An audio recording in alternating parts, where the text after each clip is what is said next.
오늘 누가복음 본문을 통해서 누가 진짜 나의 친구인가, 그것을 우리가 함께 고민해 보기를 원합니다. 여러분, 내 생명을 줘도 아깝지 않을 친구가 여러분들에게 있습니까? 진짜 이 정도면 진짜 내 친구, 진짜 내 친구지, 이럴 정도의 친구가 있으십니까? 아니면 내가 그런 친구입니까? 진짜 나의 친구. 야, 이 정도면 진짜 내 친구지. 정말 이런 친구 세상에 없지? 이런 친구 있으세요? 내가 외로울 때, 내가 고독할 때, 내가 힘들 때, 내가 부족할 때 나를 떠나지 않고 이렇게 이때까지 친구로 지내면서 한 번도 나한테 싫은 소리 한 적 없고 항상 나의 힘이 된 그런 친구 있으십니까? 아니면 내가 그런 친구입니까? 한번 생각해 보십시오. 근데 여기서 없지, 하나님이지, 이렇게 보면 더 이상 이제 할 말이 없죠. 미리 하나님이다, 그런 분은, 그런 사람은 없다, 하나님밖에 없다, 이렇게 먼저 해버리면 이제 제가 더 이상 설교할 게 없어지는, 여러분은 하산하셔도 되는 그런 상황이죠. 자, 서기관이 예수님을 시험하기 위해서 무엇을 해야 영생을 얻습니까? 라고 여쭙습니다. 자, 서기관, 율법학자입니다. 율법학자. 율법을 잘 아는 사람이에요. 자, 이 서기관이 예수님께 물었습니다. 무엇을 해야 영생을 얻습니까? 여러분, 무엇을 해야 영생을 얻죠? 무엇을 해야 영생할 수 있습니까? 영생은 영원히 사는 거잖아요. 무엇을 해야 영생할 수 있죠? 잘 따라야. 근데 이 영생에 대한 이 관점이 다를 수 있습니다. 영생은요, 영원히 사는 것도 영생이지만 또 다른 것도 영생이에요. 우리는 영원히 사는 것도 영생이라고 믿지만 성경에서는 어떤 게 영생이라고 말하죠? 그걸 우리가 알아야 돼요. 그걸. 제가 여러분들에게 누누이 말씀드렸어요. 그걸 알아야 돼요. 영생이 뭐냐? 진짜 영생이 뭐냐? 그의 의도를 아신, 이 서기관의 의도를 아신 예수님이 그에게 이렇게 말씀합니다. 율법이 무엇을 가르치고 있느냐라고 묻습니다. 주님, 예수님, 내가 뭘 해야 영원토록 살 수 있죠? 이랬더니 예수님이 율법에 뭐라 카드노? 갑자기 묻습니다. 역으로. 그러니까 이 서기관이 뭐라고 말합니까? 하나님을 사랑하고 이웃을 사랑하는 거라고 답합니다. 그렇게 답해요. 하나님 사랑하고 이웃 사랑하는 겁니다. 답했더니 예수님 뭐라 그랬죠? 성경이 다 우리가 다 읽었던 겁니다. 자, 그러면서 예수님은 사마리아인을 비유로 듭니다. 사마리아인. 사마리아 사람을 비유로 모든 사람이 우리의 이웃임을 가르쳐 줍니다. 자, 여러분의 진짜 친구, 여러분의 진짜 이웃이 누굽니까? 이웃은, 아까 전에도 우리 집사님이 한 분 오셨지만, 이웃은 만들어지는 거예요. 이웃은 존재하는 게 아니에요. 이웃은 만들어지는 겁니다. 만들어지는 것. 우리의 만남을 한번 보십시오. 우리 서로 간의 만남. 우리 평소에 아는 사람 아니었습니다. 그런데 어떻게 통해서, 누군가를 통해서 그 관계들이 만들어지는 거예요. 이웃은 만들어지는 것이죠. 이웃은 정해져 있지 않습니다. 우리의 이웃은 정해져 있지 않아요. 우리의 이웃은 만들어지는 겁니다. 내가 어떻게 하느냐에 따라 만들어지게 되어 있어요. 자, 25절 보십시다. 자, 25절. 우리 한 번 더 읽어볼까요? 10장 25절, 누가복음 10장 25절 한 번 더 읽겠습니다. 시작. 어떤 율법 교사가 일어나 예수를 시험하여 이르되, 선생님, 내가 무엇을 하여야 영생을 얻으리이까? 의도가 좋습니까? 좋지 않습니까? 서기관의 질문의 의도가 좋아요, 안 좋아요? 좋지 않아요. 왜죠? 한 단어가 마음에 걸려요. 뭐죠? 그렇죠? 시험이란 단어가 좀 불편해요. 일어나 예수를 시험하여 이르되, 물론 이게 원문에 찾아보면 이 시험이란 단어가 다른 의미일 수도 있습니다. 근데 우리 한글 성경에서는 시험이라고 그냥 나오니까 문자 그대로 해석했을 때 약간 불편합니다. 그죠? 그러면서 물어요. 선생님, 내가 뭘 해야 영생을 얻겠습니까? 그러니까 여기서 말하는 영생은 이 사람이 뭐냐 하면 구원을 얻기 위한 합당한 선행을 말하는 거예요. 영생. 이 사람이 말하는 건. 근데 예수님이 말하는 영생은 또 달라요. 그러니까 예수님의 관점으로 생각해야 되거든요. 예수님이 바른 진리시니까. 진리 그 자체라고 우리가 오전에 배웠으니까. 그죠? 왕이자, 우리의 왕이시자, 우리의 선지자이시자, 제사장이신 그분이 진리 자체이니까, 완벽한 진리니까 그분이 말씀하시는 관점으로 가야 되는 거죠. 근데 이 서기관의 관점은 이 영생이라는 것이 구원을 받을 수 있는 합당한 선행, 어떠한 선행을 해야 내가 영생을 얻을 수, 영원히 사는 생명, 죽지 않는 생명, 전능한 생명이 될 수 있겠습니까? 라고 물었어요. 그리고 이 사람은 전제가 있었어요. 예수를 시험한다는 건 이건 거예요. 나는 율법을 잘 지키니까. 나는 율법을 잘 지키니까 율법을 잘 지키는 율법 교사인 서기관인 나한테 예수라는 사람이 도대체 어떻게 이야기하는지 한번 보자는 거예요. 저한테도 그런 시험이 많이 옵니다. 나는 똑똑하니까, 나는 사회적인 경험이 많으니까, 나는 가진 게 많으니까, 그래 목사 네가 내한테 어떻게 이야기하는지 한번 보자. 어떻게 하면 천국 갈 수 있습니까? 저한테 질문하면 저는 그냥 그대로 말할 수밖에 없는 거죠. 예수님도 그렇게 말씀하셨죠. 서기관은 자신이 율법을 잘 지켰기 때문에 당연히 영생을 얻을 수 있을 거라고 보는 거예요. 나는 당연히. 그러니까 예수님도 그렇게 말해요. 너는 율법을 잘 지키니까 영생을 얻을 거야. 구원받을 거야. 이렇게 말해야 된다는 거예요. 그런데 예수님은 그렇게 말 안 했어요. 그런데 율법은 죄를 깨달아 예수님을 믿게 하려고 주신 거예요. 율법이라는 거죠. 그게 어디 나오냐 하면 로마서 3장을 한번 찾아보시죠.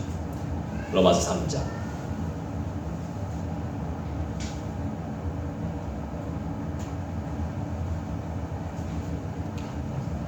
로마서 3장 20절을 한번 찾아봅시다.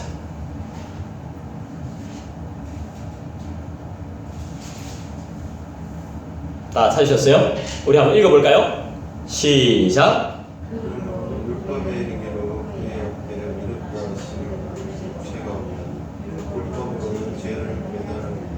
예, 율법의 기능이 뭡니까? 율법을 잘 지켰다고 하는 이 서기관이 구원받을 수 있을 거라고 생각했죠? 근데 율법의 기능은 뭐예요? 그냥 죄를 깨닫는 기능일 뿐이에요. 그러니까 뭡니까? 병 들었을 때 어디에 병이 걸렸나? 엑스레이를 찍는 기능인 거예요. 그냥 율법은. 그러니까 엑스레이 많이 찍은다고 해서 내 병이 치료돼요? 아닙니다. 그죠? 검사에서 진단만 나오는 거예요. 그러니까 진단이 나오면 어떻게 해야 돼요? 약을 복용하든지 수술을 하든지 치료를 해야 되잖아요. 그 단계는 아닌 겁니다. 율법이. 율법은 죄를 깨닫게 해주는 기능. 그래서 예수님을 알게 해주는 기능 그까지인 거예요. 아, 내가 이제 죄를 깨달았으니까 내 죄를 용서하실 분은 예수다. 여기까지인 거예요. 믿게 하는 게 아니에요. 그까지 알게 해주는 겁니다. 그죠? 그러니까 이 서기관이 뭡니까? 하나님께서 율법을 허락하신 목적 자체를 오해하고 있는 거예요. 오해. 구원을 얻기 위한 합당한 선행이 뭔데요, 도대체? 그게 뭡니까? 구원을 얻기 위한 합당한 선행이 있습니까? 행위로 구원을 받습니까? 물론 믿음이 있으면 행위는 따라옵니다. 행동하게 됩니다. 수고해야 된다고 제가 말씀드렸잖아요. 당연히 해야 되는 게 있습니다. 밥을 먹으려면 밥을 해야 되잖아요. 숟가락 놔야 되잖아요. 반찬 사야 되잖아요. 반찬 해야 되잖아. 밥상 펴야 되잖아. 쌀 사와야 되잖아. 돈 벌어야 되잖아. 밥 해야 되잖아. 뜸 들여야 되잖아. 그죠? 밥 푸야 되잖아. 밥뚜껑 닫아야 돼. 밥통 닫아야 되잖아. 먹고 나서 설거지 해야 되잖아. 또. 그런 과정들이 분명히 수고가 있단 말입니다. 수고가 필요해요. 좀 더 수고해야 돼요. 하지만 뭐예요? 그 행위 자체가 우리를 구원하는 것은 아니죠. 아닙니다. 사람은 고치려고 하면 더 어긋나대요. 바로 잡으려고 하면 더 안 되더라고. 그거 희한하대. 무시했구대 막. 야, 사람 환장하게 만들 때. 더 어긋나요. 어떻게 사람을 대해야 될지 잘 모르겠어요. 사람이 희한한 사람들이 많아서. 진짜 관심 없는 사람, 아예 관심이 없는 사람들은 대하기가 진짜 힘들어요. 말을 안 하니까, 대꾸를 안 하니까 굉장히 힘듭니다. 뭐 답이 있어야지 뭐 내가 뭘 이어나가겠는데 아예 무시해버리니까. 바로 잡으려고 하면 더 삐딱하게 나가는 거죠. 율법을 주신 목적이 뭡니까? 죄를 깨닫게 하는 거죠. 내가 죄인이라는 걸 철저하게 알게 하는 겁니다. 내 자신이 어떤 존재라는 것을 알게 하는 게 율법의 기능입니다. 그죠? 그래서 로마서 3장 21절에는 뭐라고 나옵니까? 3장 20절에 그렇다면 21절에는 뭐라고 나오죠? 한번 읽어볼까요? 시작!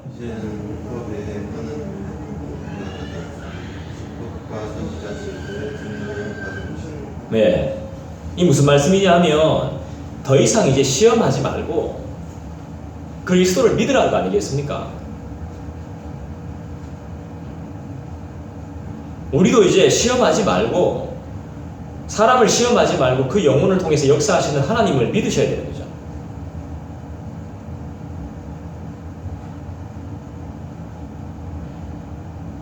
(26절) 볼까요? 선생님, 내가 무엇을 하여야 영생을 얻으리이까 했더니 예수님께서 뭐라고 말씀하셨습니까? 예수께서 이르시되 율법에 무엇이라 기록되었으며 네가 어떻게 읽느냐? 누가복음 1장이다. 10장 26절.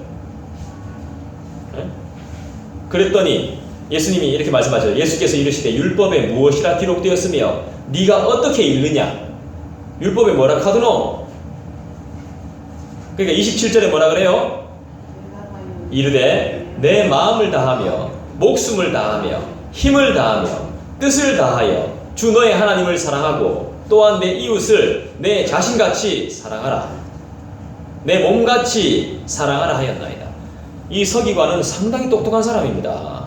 성경을 잘 아는 사람이고 율법 학자가 맞습니다.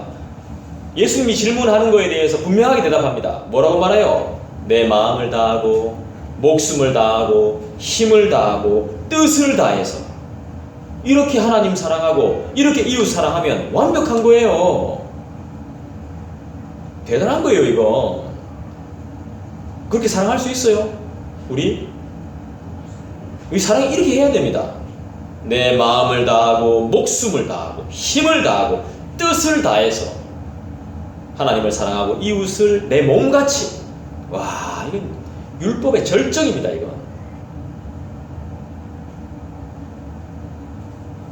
신명기 6장 5절을 인용한 겁니다. 이게 그러니까 이 사람은 성경을 잘 아는 사람이었어요. 이 말씀이 뭐냐면 아이들에게도 이렇게 말씀을 가르치라는 쉐마입니다. 쉐마. 들으라 이스라엘. 이렇게 하라고. 하나님은 한 분이시니 이렇게 하나님을 사랑하라고. 모세의 설교입니다.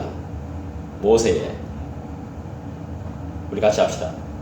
내 힘을 다하고 내 능력을 다하고 내 뜻을 다하고 내 목숨까지 바쳐서 내 몸처럼 하나님을 사랑하고 내 옆사람을 사랑하고 내 이웃을 사랑하고 우리 가족을 사랑하고 우리 공동체를 사랑하고 우리 교회를 사랑합시다.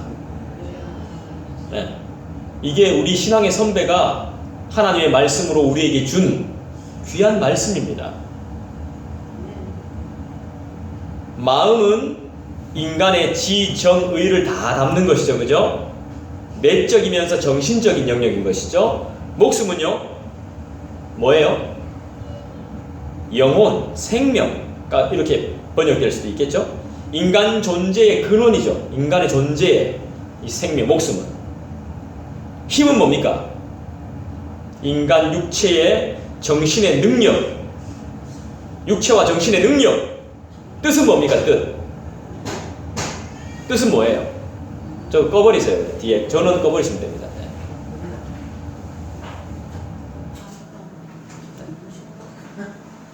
좀 시끄럽죠?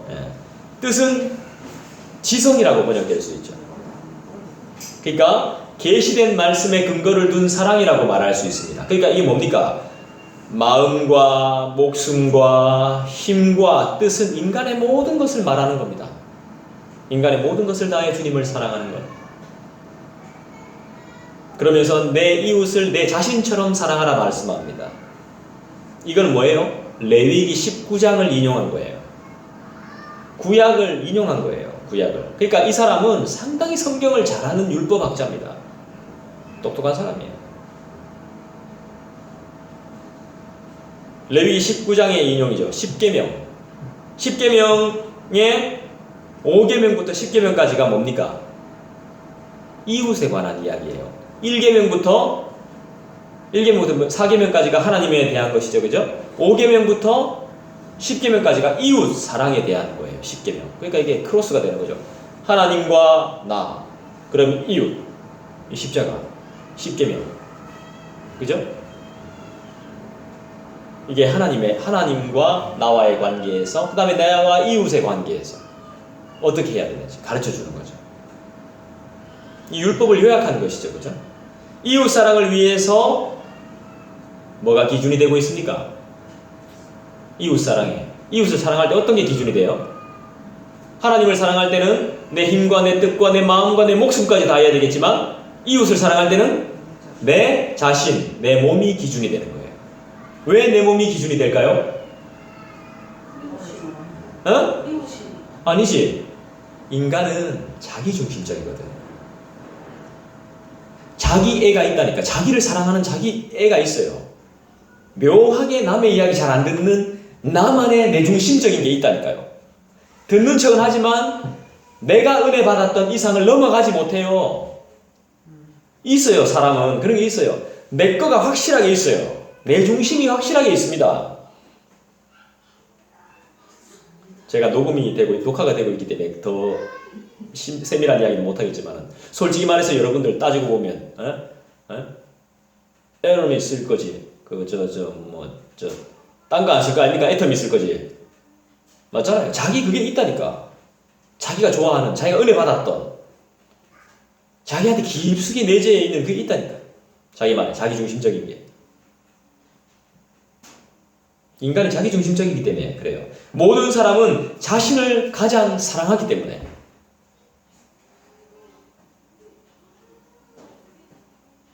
가장 옳다고 생각하기 때문에. 내 자신이 가장 옳다고 생각하고 내 자신이 가장 바르다고 생각하기 때문에 가장 그런데 말이죠. 가장 틀릴 수 있는데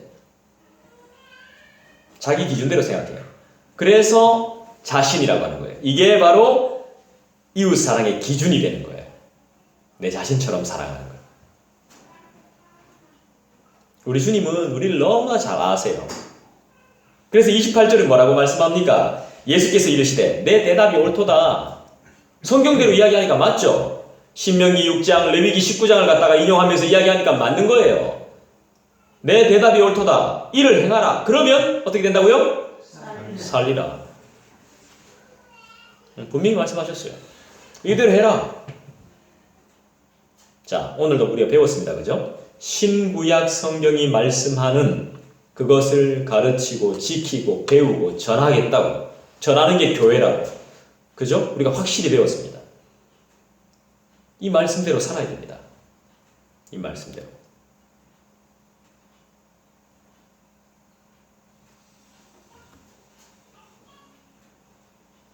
그랬더니 29절에 뭐라고 말씀합니까? 율법 교사인 서기관이 뭐라고 말하죠? 같이 읽어보겠습니다. 시작. 그 사람이 사람을 어떻게 보여도 예수께서 그러면 내 이웃이 누구니까? 자, 내 이웃이 누굽니까? 도대체 내 이웃이 누구란 말입니까? 근데 여기서도 불편한 단어가 하나 있습니다. 굉장히 불편하게 저한테 다가옵니다. 1절에서처럼.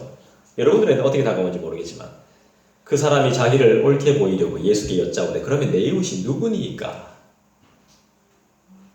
무슨 단어가 가장 불편합니까? 옳게. 예. 신우이 옳게 이런 거 아니죠? 예. 미안해요. 예. 옳게 바르게 보이려고. 그럴 필요가 있을까요? 주님 앞에? 주님은 이미 서기관이 어떤 의도로 이 이야기를 하고 있는지 아는데 예수님은 이미 알고 계신데, 우리가 어떤 의도를 가지고 살고 있는지를 아는데, 무슨 계획을 가지고 살고 있는지 아는데, 왜 교회에 출석 안 하는지 아는데, 왜 그러는지 아는데, 이유가 뭔지 다 알고 있는데, 하나님은.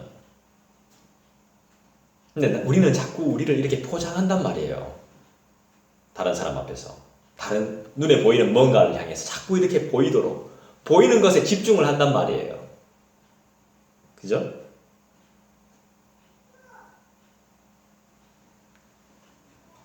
그랬더니 예수님께서 뭐라고 말씀하셨어요? 30절에. 한번 같이 읽어볼까요? 시작. 예수께서 대답하여 이르시되 어떤 사람이 예루살렘에서 여리고로 내려가다가 강도를 만나매 강도들이 그 옷을 벗기고 때려 거의 죽은 것을 버리고 갔더라. 뜬금없이 이 이야기를 합니다. 예수님이. 이제 선한 사마리아인 비유가 나오는 겁니다. 자, 유대인하고 사마리아인하고는 사이가 좋았어요? 나빴어요? 나빴어요. 왜 나빴죠? 유대인은 토종이고 사마리아인은 잡종이거든요. 간단해요. 네. 유대인들은 우리나라랑 좀 비슷해요. 뿌리의 기준을 되게 많이 둬요. 뿌리. 어느 집 아이고죠? 자, 아버지 누구? 이런데 굉장히 관심을 많이, 조상 이런 것들에 대한 관심이 굉장히 많습니다. 유대교 자체가, 유대인들이. 그런데 사마리아인들은 그렇지 않거든요. 개들도 보면 이렇게 교배시킬 때 보면 종이 같은 종끼리 거의 교배를 시킵니다. 근데 잡종이 이제 다른 교배들하고 잡종이 돼버리면 가치가 떨어져요. 개의 가치가. 애완견들, 요즘은 애완견이라고 안 하죠. 반려견이라고 합니다. 난 진짜 이해할 수가 없습니다. 어떻게 동물한테 반려라는 말을 쓸 수 있는지. 반려자. 이런 말을 들어봤어. 반려견이란 말은 이게 참 희한한 세상입니다. 네. 개한테, 이제 그런 강아지를 키우시는 분들한테는 이제 죄송한 이야기지만, 그렇게 족보도 있습니다, 개들이.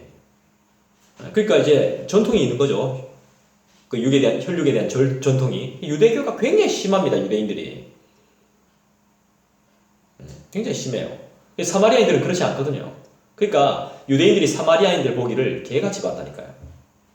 인간이 아닌. 그러니까 상종하는 걸 싫어합니다. 서기관은 지금 유대인이고, 근데 비유를 예수님이 사마리아인 비유를 들고 있습니다. 싫어하는. 유대인이 굉장히 싫어하는. 대단합니다, 예수님은. 사람의 기쁨을 구하지 않습니다. 예루살렘에서 여리고로 내려가다가, 그러니까 이게 예루살렘은 해발 760m의 고지대이죠. 여리고는 해수면에서 250m 아래 저지대.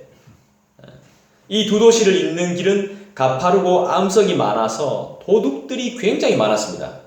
험난한 길이다 보니까 도둑들이 많았어요.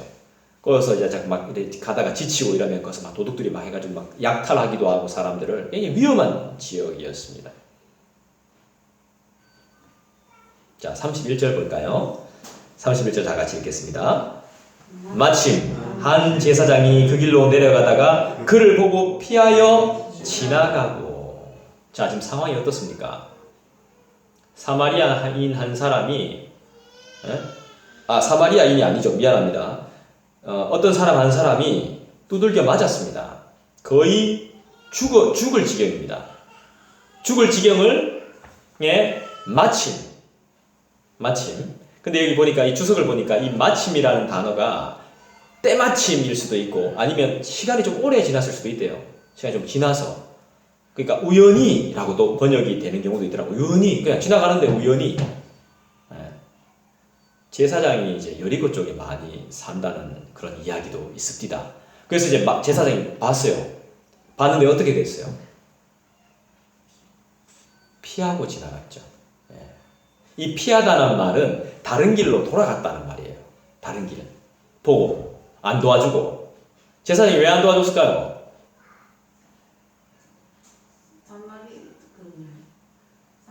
사마리아 그하고 쪽이 틀리니까. 지금 이거 제가 아까 잠깐 잘못 설명했는데 사마리아인 아닙니다. 이제 엎어져 있는 사람, 죽은 사람, 이거 죽어가는 사람 사마리아인 아니에요. 도와주는 사람이 사마리아인입니다. 제가 잘못 이야기했습니다. 사마리아인만, 근데 제가 설명한 건 다 맞는데 요 인종만 제가 틀린 겁니다. 사마리아인은 아닙니다. 그러니까 유대인일 수 있는 거죠. 근데 왜 두드려 맞았는데 왜 안 도와줬을까요?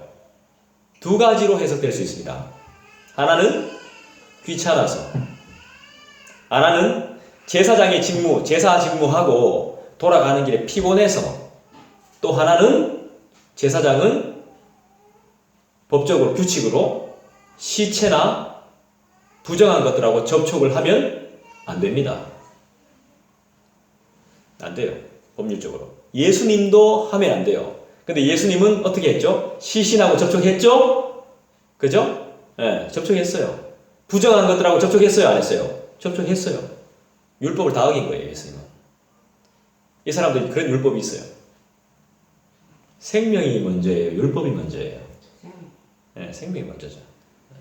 뭔가 잘못 생각하고 있는 거예요, 지금. 자, 제사장이 나타났어요. 이 제사장은 예루살렘 성전에서 희생 제물을 바치는 의무 봉사 기간을 마치고 여리고의 집으로 돌아가고 있었을 것으로 추정합니다. 제사장은 율법상 시체를 가까이 하면 안 됩니다. 시체처럼 보인 사람을 피했을 가능성이 상당히 높죠. 자, 그랬더니 뒤에 또 어떤 사연이 나옵니까? 32절. 여러분들 한번 읽어주실까요? 시작.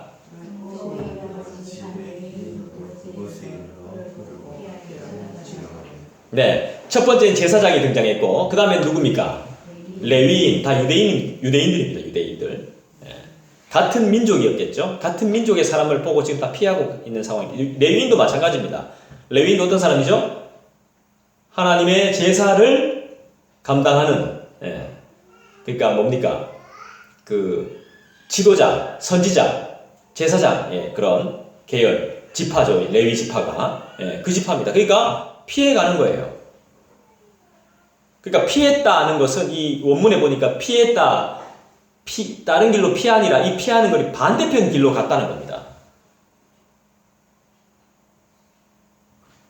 그런데 이제 드디어 33절에 누가 등장합니까? 오늘의 주인공이 등장해요. 자, 33절 읽어볼까요? 시작. 어떤 사마리아 사람은 여행하는 중 거기 이르러 그를 보고 불쌍히 여겨. 불쌍히 여겨. 제가 아까 전에 이제 너무 사마리아인이 너무 보고 싶은 나머지 두드려 맞은 죽어가는 사람이 사마리아인이면 제가 막 사마리아인을 너무 보고 싶어가지고 33절 되면 참음에 나오는데 막 제가 막 일찍부터 끌어들여서 죄송합니다. 33절에 이제 어떤 사마리아인이 등장해요. 이 사람은 어떤 마음이 있는 거죠? 사람을 보고 불쌍히 여기는 마음이 있죠. 여러분, 이 세상에서 가장 불쌍한 사람은 어떤 사람일까요? 이 세상에서 가장 나쁜 사람은 누구일까요? 김문은 목사님이 말씀하시던데 이 세상에서 가장 나쁜 사람은 나뿐인 사람. 나쁜 사람. 나만 있는 사람, 나쁜 사람. 가장 불쌍한 사람은 이 불쌍히 보니까 쌍자가 쌍시옷이네요. 쌍이 없는 사람. 나를 도와줄 사람이 없는 사람이 불쌍한 사람이에요.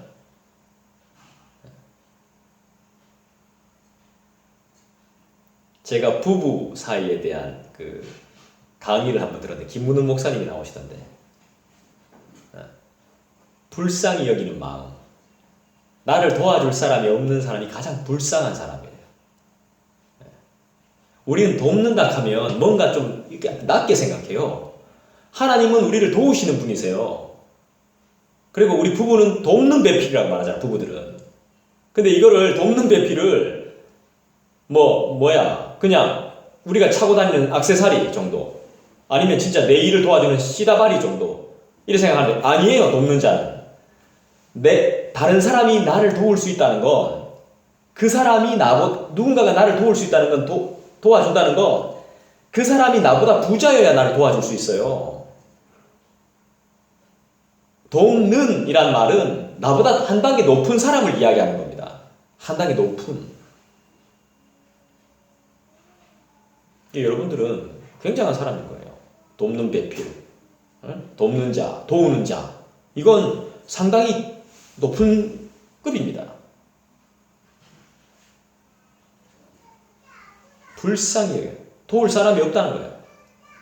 불쌍히 여기다. 시간이 얼마나 지났겠습니까? 그죠?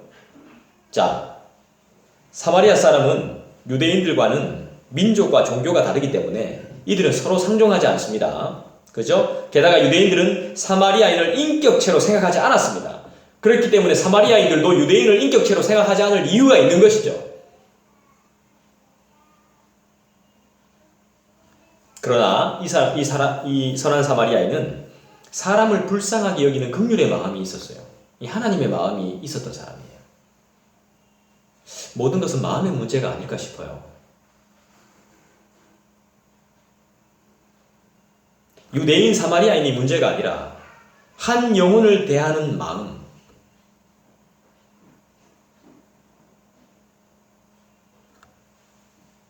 요즘은 사람들이 보면요, 이렇게 누굴 도와주면 이 도와주고 나서 어느 정도 회복이 되면 더 힘들게 하는 경우가 있습니다. 요즘은 사람도 함부로 못 도와줘요. 그러니까 이런 말도 있죠. 물에 빠져서 구해주니까 막 보따리 내놔라는 식으로. 희한한 세상이 되어버렸죠. 힘든 세상이 되어버렸습니다. 자, 34절 보십시다. 34절. 자, 이제 사마리아인이 한 행동이 있습니다. 어떤 행동을 했죠? 읽어볼까요? 가까이 가서 기름과 포도주를 그 상처에 붓고 싸매고 자기 짐승에 태워 주막으로 데리고 가서 돌보아 주니라. 자, 가까이 가서 기름과 포도주를 그 상처에 붓고 싸매고 자기 짐승에 태워서 주막으로 데리고 가서 돌보아 줬다 그랬습니다. 자, 기름의 역할이 뭡니까? 상처의 통증을 완화시키는 역할을 합니다. 자, 그럼 포도주는요? 살균의 역할을 합니다. 그러니까 상처를 치료해주는 역할을 하는 거죠. 그죠? 기름과 포도주. 이거 아주 귀한 것들이죠.